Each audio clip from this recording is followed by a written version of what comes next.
20 of the most beautiful royal jewelry. Corsage brooch in the shape of a bow for Empress Eugénie. This corsage brooch was created by the court jeweler François Craumer in the period from 1855 to 1864. It is made of silver, gold, and decorated with diamonds. The brooch was originally the centerpiece of a diamond belt created for the Paris World's Fair in 1855. Interestingly, Empress Eugenia, for whom the brooch was created, was a passionate admirer of jewelry and their transformations. 9 years after the creation of the belt, Eugenia asked to disassemble it, and this corsage brooch was created from it, consisting of 2,634 diamonds with a total weight of more than 140 carats. Now the brooch has been in the collection of the Louvre since 2008, where it is one of the most striking examples of the art of jewelry of the 19th century. Princess Stephanie's jewelry. These royal decorations were created by Gebruder Egger in 1881. They consist of gold, enamel, Hungarian opals, diamonds, and rubies. The jewelry was presented to Princess Stephanie of Belgium in honor of her wedding to Crown Prince Archduke Rudolf. Interestingly, the pendant on the ring shows the coat of arms of Belgium, and on the central medallion of the belt is the coat of arms of the city of Budapest. This jewelry set consists of several pieces, including a belt, a necklace, earrings, 2 bracelets, 5 hair clips, and 10 corsage clips. The jewelry is now kept in the Imperial Treasury in Vienna, Kaiserliche Schatzkammer, Wien. The famous Spencer Churchill necklace. This Victorian-style necklace is a family heirloom of one of the most influential English families today. The necklace was commissioned by John Spencer Churchill, 7th Duke of Marlborough, for his wife Frances around 1875. Interestingly, both Spencer and Churchill families have been closely associated with the British royal family throughout their lives. Frances was even friends with Queen Victoria, 1819 to 1901, as a child. The necklace has a unique design. Its surface is divided by 8 oval medallions, 7 of which are decorated with engraved initials of children on the front side. The initials are covered with polychrome enamel, with floral wreaths and bows of white ribbons. The full names and dates of birth of each child are hand-engraved on the back of the ovals. This necklace is a family heirloom that has great historical and emotional significance for the Spencer Churchill family. The Order of Jehovah is an order established in 1606 by King Charles IX of Sweden. The motto of the order is an expression in Latin, Jehovah solatium meum, which means Jehovah is my comforter. Interestingly, Charles IX belonged to one of several generations of Swedish monarchs who ruled from 1560 to 1697 and used God's name in Hebrew or Latin in inscriptions on coins, medals, or coats of arms. Charles IX also founded the Royal Order of Jehovah and put the so-called Jehovah's chain around his neck on the day of his coronation in 1607. In the 16th and 17th centuries, in 1607 various parts of Europe, the name Jehovah was often used in inscriptions on coins and medals, as well as in the decoration of public buildings and temples. The crown of Sancho IV is a precious headdress belonging to Sancho IV of Castile, nicknamed El Bravo, 1258 to 1295. The crown is about 57 by 8 centimeters in size and consists of 8 gilded silver plates measuring 7.5 centimeters. The cathedral is depicted on the top of each plate, despite the fact that it is very schematic, All its elements, the portico, the rose, window, etc., are perfectly recognizable. Interestingly, the crown was found in 1948 during the excavation of the tomb of Sancho II of Portugal in the area of the main altar of the Toledo Cathedral. The crown is made in Romanesque style, which can give us an idea of what royal crowns were like at that time. Currently, the crown is located in the Toledo Cathedral, where it is a valuable historical and cultural heritage. Aquamarine clip-on brooches are precious jewellery created in the Art Deco style with diamonds and aquamarines. They can be worn both together, making up one large brooch, or separately, placing them in any order on clothes. Interestingly, the history of these brooches began in 1937 when the Duke of Kent purchased them at the Boucheron boutique in London for his wife Marina, Princess of Greece and Denmark. After the death of Prince George in 1942, the brooches passed into the collection of the royal family. In 1944, Princess Elizabeth, the future Queen of Great Britain, received these brooches as a gift from her father George VI on her 18th birthday. She continued to wear these sentimental ornaments throughout her reign, often wearing them to official events and state visits. The magnificent emerald and diamond parure is a rare and wonderful example of jewellery art of the late 18th century, which has come down to us in its original form. This is especially valuable given that antique jewellery usually did not survive and was often dismantled because of its rarity and high value. Interestingly, the emeralds in this parure indicate her Spanish origin, Spain, which gained direct access to a huge amount of natural resources with the discovery and development of new sea routes at the end of the 15th century, could extract the best emeralds from Colombia.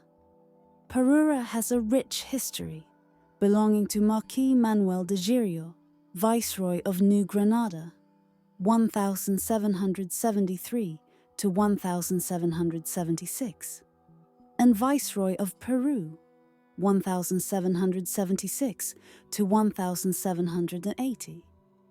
It is currently in the collection of the Sotheby's auction house. This miniature is not only a rare example of jewellery, but also an important historical artifact related to Spanish history and the colonial period in South America. The sapphire of Queen Maria of Romania is a famous sapphire weighing about 479 carats, which is the symbol of the royal crown and the largest faceted sapphire in history. Interestingly, King Ferdinand bought it in 1921 from Cartier for 1,375,000 francs, paying in 4 installments until 1924. At that time, it was a huge investment for a gemstone, the largest sapphire in the world. Cartier jewelers have made a decent setting for a huge sapphire, a long diamond chain with square links. This fashionable style's decoration is worthy of a queen. Queen Mary attached special importance to the sapphire. In his will of 1926, a special section provided that the jewel would be given to Princess Elena, wife of Carol II, for further transfer to King Mihai when he marries. However, this did not happen, because when he was exiled in 1947, a year later, the sapphire was sold to the Harry Winston Jewelry House. Subsequently, nothing was heard about the sapphire of the Romanian royal house until 2003, when it was bought at Christie's auction by an anonymous client for $1.5 million. It became the largest sapphire ever put up for sale. Queen Emma's diamond brooch is a gift from the Danes for Queen Emma's wedding when she married Willem III in 1879. The set consisted of this large brooch and a diamond necklace, Riviera. Interestingly, the brooch was created by jeweler Nathan Josephus Jeter and is decorated with 214 transparent diamonds and a yellow diamond weighing 30 carats. The 3 diamond details of this brooch can be used as pendants for both earrings and necklaces. Queen Emma, as well as other queens of the Netherlands, such as Wilhelmina, Juliana, and Maxima, wore this decoration at various official events.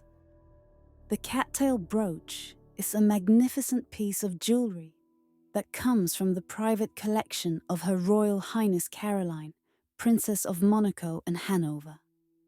It was a gift from fashion designer Karl Lagerfeld, a close friend of the princess. Interestingly, the brooch was made around 1893 under the guidance of the famous jeweler Joseph Chaumet. It has the shape of a herbaceous bouquet and is decorated with diamonds, which gives it a special elegance and chic. The tiara of the Hanoverian royal house, also known as the Hanoverian, is a precious headdress created in Germany around 1830. It is made of gold, silver, and decorated with Pacific pearls. Interestingly, the tiara originally belonged to Prince Johann, George of Saxony, and his wife Maria Immaculata of Bourbon II Sicilies wore it. The tiara is currently part of the Albion Arts Collection in Japan. The tiara of the Hanoverian royal house is not only an ornament, but also a symbol of rich history and culture. She keeps memories of the times when monarchs and aristocrats wore such jewelry, emphasizing their status and belonging to a noble family. Every detail of the tiara is made with special attention to quality and style, which makes it truly unique. The pearls adorning the tiara shimmer in the light, creating a mesmerizing effect that is impossible not to notice. In the museum, the tiara of the Hanoverian royal house attracts the attention of visitors with its beauty and grandeur. It is an important exhibit that helps to preserve the memory of the past and pass it on to future generations. The necklace of Catherine II is a royal decoration created in the second half of the 18th century. It is made of gold and silver and decorated with diamonds. Interestingly, this necklace with a detachable bow from the treasury of the Empress demonstrates that in the second half of the 18th century, jewelry in Europe reached the peak of elegant design and execution. The necklace was probably made for a special occasion, such as a coronation or other important court event. It demonstrates the craftsmanship of the jewelers of that time and their ability to create jewelry that combines luxury and functionality.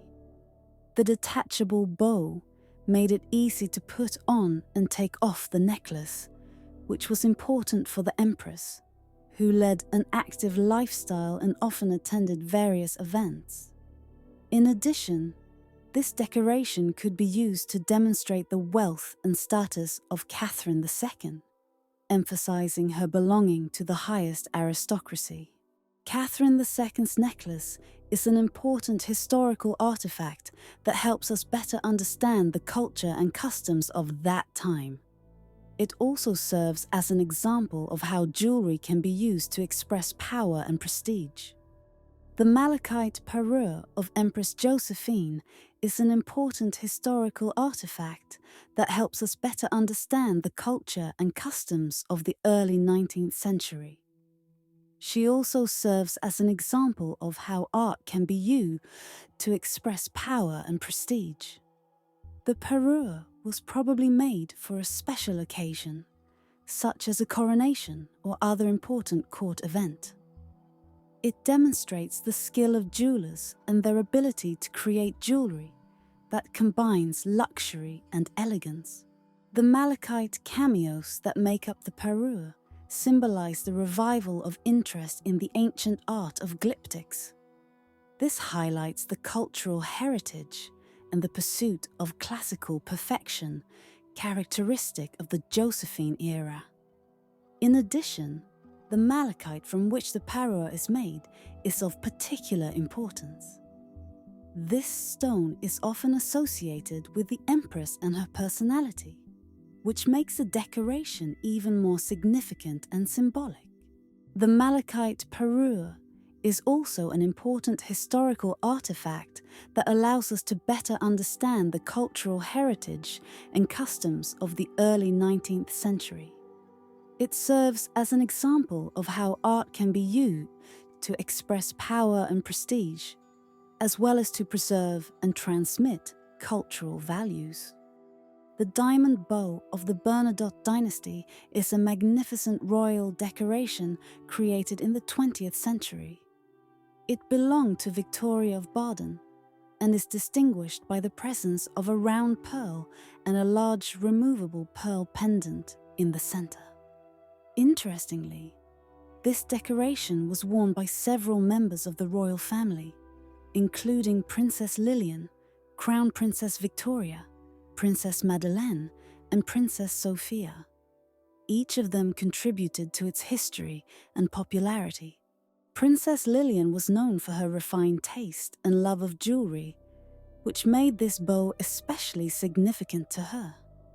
Crown Princess Victoria, as the future queen, also wore it with pride, emphasizing her royal dignity. Princess Madeleine, in turn, added modern accents to her look, combining a bow with modern outfits. Princess Sophia, as the youngest representative of the dynasty, often appeared in public with this decoration, attracting attention with her beauty and style. Today, the diamond bow of the Bernadotte dynasty continues to be a symbol of royal luxury and elegance, inspiring new generations with its sophistication and history. The cornflower tiara and earrings are a royal piece of jewelry created in France in 1870. They most likely belong to Empress Sisi, Elisabeth Amalia Eugenia, the wife of Emperor Franz Joseph I. These ornaments are made of gold, enamel, and diamonds, which makes them incredibly beautiful and valuable. These ornaments are made of gold, enamel, and diamonds, which makes them incredibly beautiful and valuable.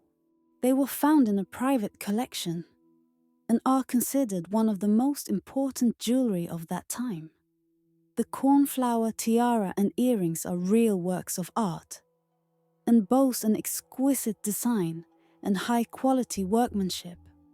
Their elegance and luxury attract the attention of collectors and connoisseurs of beauty from all over the world. The pearl pendant of Queen Marie Antoinette is a luxurious decoration, the main element of which is a large natural pearl measuring 26 by 18 millimeters. This royal piece of jewelry was sold at Sotheby's for a record $36 million, which indicates its high value and uniqueness. The elegance and sophistication of the pendant attract the attention of collectors and lovers of beauty all over the world. The pendant is decorated with an elegant gold frame, which emphasizes its natural beauty and brilliance. This jewelry masterpiece was made at the end of the 18th century, during the reign of Marie Antoinette, and is one of the most significant works of jewelry art of that period. Each element of the pendant is carefully thought out and executed with impeccable craftsmanship. The pearl chosen for this decoration has a unique shade and perfect shape, which makes it a real work of nature. The pearl pendant of Queen Marie Antoinette is not only a symbol of luxury and sophistication, but also has historical value. It recalls the times when jewelry was not just an ornament, but a real work of art created in order to emphasize the status and taste of their owners. Tiaras with buttons. The Swedish royal family has two very interesting tiaras, 4 buttons and 6 buttons. They were made of antique diamond buttons. tiara 4 buttons includes 4 identical buttons. They are mounted on a simple metal frame without additional connecting elements. 4 identical buttons look very much like a star.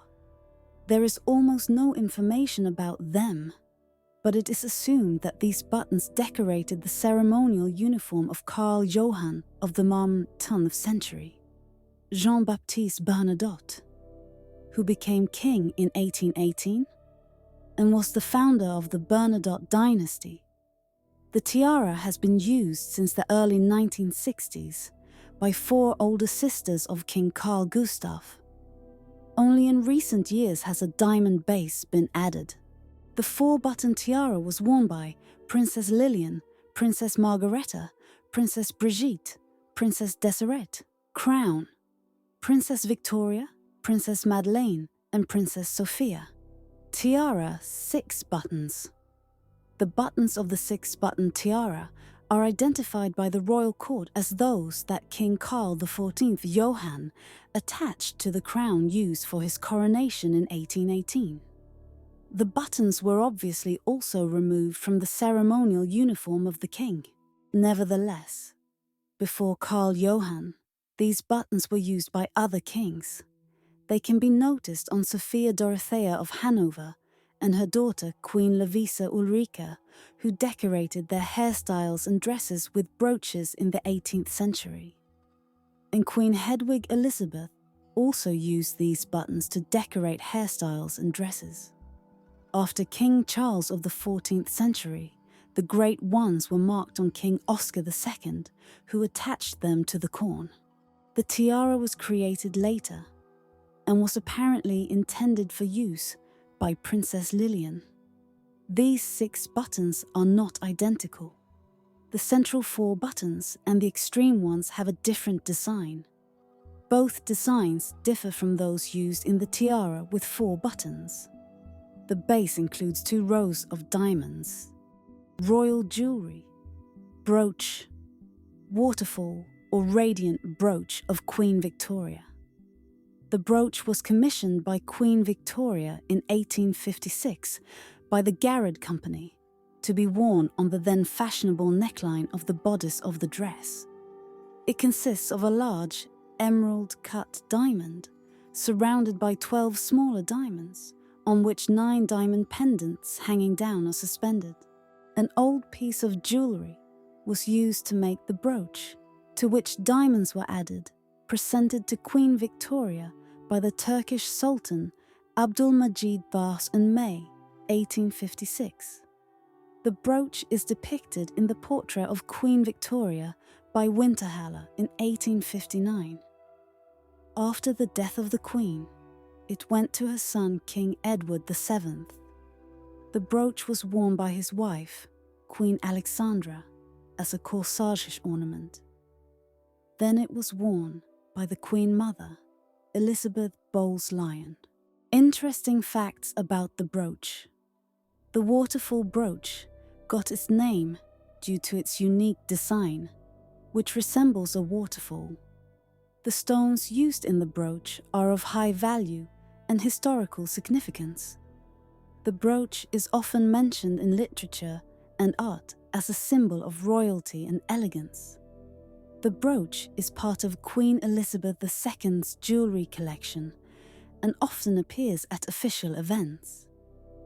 The radiant brooch is another name for this jewellery, which emphasises its radiance and brilliance. The Dukes of Kent often sell family jewels at auctions. The historic diamond bow brooch was made around 1850. The oval-shaped central stone, weighing about 3.50 carats, is accented by numerous pear-shaped diamonds and old-cut diamonds weighing about 38.00 carats, as well as roses, about 64.25 carats more. Initially, the brooch belonged to Grand Duchess Elena Vladimirovna, daughter of Grand Duke Vladimir Alexandrovich. Her youngest daughter, Marina, the Duchess of Kent by marriage, inherited this brooch. Subsequently, after the death of the Duchess, The brooch was sold at auction. The estimated value of the brooch at Sotheby's in New York is $300,000. This brooch is a real piece of jewelry and has a rich history. It was made in the middle of the 19th century and decorated with rare and valuable stones, which makes it especially valuable. The Dukes of Kent are known for their passion for collecting and selling family jewels. Their collection includes many unique and rare pieces of jewelry that attract the attention of collectors and jewelry lovers from all over the world. At an auction in New York, the brooch aroused great interest and was sold for a record amount. Its new owner will probably cherish this magnificent piece of jewelry and enjoy its beauty and history. The crown of Empress Constance of Aragon, often called the Tiara of Constance, is an outstanding piece of jewelry. It belonged to a princess from the royal house of Aragon, Barcelona dynasty, who was the Queen of Hungary in her first marriage and the first wife of Emperor Frederick II in her second. Constance was also Empress of the Holy Roman Empire, Queen of Germany and Sicily. The crown is made of gold and decorated with a variety of precious stones, including rubies, sapphires, and others. The precious stones in the crown are faceted, which is rare for jewelry of that time. This distinguishes it from the crowns of the Holy Roman Emperors, who often had rough stones. The crown was made no later than 1222, since Constance was buried in it. After being removed from the tomb in 1491, Constance's crown was transferred to the treasury of Palermo Cathedral, where it is kept to this day. The differences between these types of hats are often very conditional and depend on the traditions and context of use. For example, the crown of Empress Constance, which looks like a cap decorated with gold and precious stones with pendants and visually resembles the crown of Saint Stephen, is traditionally called a tiara. Collier Récy. The necklace was created by Cartier in 1904 for Queen Alexandra. Initially, it included removable ruby and emerald drops, which were later replaced with diamonds. Queen Alexandra is depicted in this necklace in a 1908 portrait that hangs in Buckingham Palace. The last time the necklace was seen in public was when it was worn by Queen Mary in 1930. Today, this exquisite piece of jewelry continues to be a symbol of royal elegance and Cartier craftsmanship. It was inherited and became part of the collection of royal jewels. Collier Récy is not just an ornament, but a real relic that preserves the history and spirit of the last century. A set of jewelry, parure, from a carved royal shell brought from the West Indies. The parure consists of a tiara, bracelets, necklaces, brooches, and earrings. Each piece in this set consists of several elements cut from thin shell plates to achieve the effect of translucency and then attached to a gold frame invisible from the front side. The set was carved and mounted in Naples, which in 1830 to 1870 was the center where the art of coral and shell carving flourished. Such jewelry masterpieces from Naples were widely presented at the International London Exhibition of 1862. This headset is a family heirloom of the royal family of Naples. The Nur ul Ain tiara was created on the occasion of the last royal wedding in Iran in 1959. The design of this exquisite jewelry was designed by Harry Winston. The frame of the tiara is made of platinum and decorated with diamonds of various shades, pink, yellow, and colorless. The stones range in size from 14 to 60 carats. The central place in the composition is occupied by the Nur ul Ain, diamond weighing 60 carats, which makes it the second largest pink diamond in the world. The tiara got its name due to the central diamond, which is also known as Daria Yenur. These two diamonds have a common origin. In total, the tiara is decorated with 324 stones. If you liked the video, please like and subscribe to the channel. Thanks!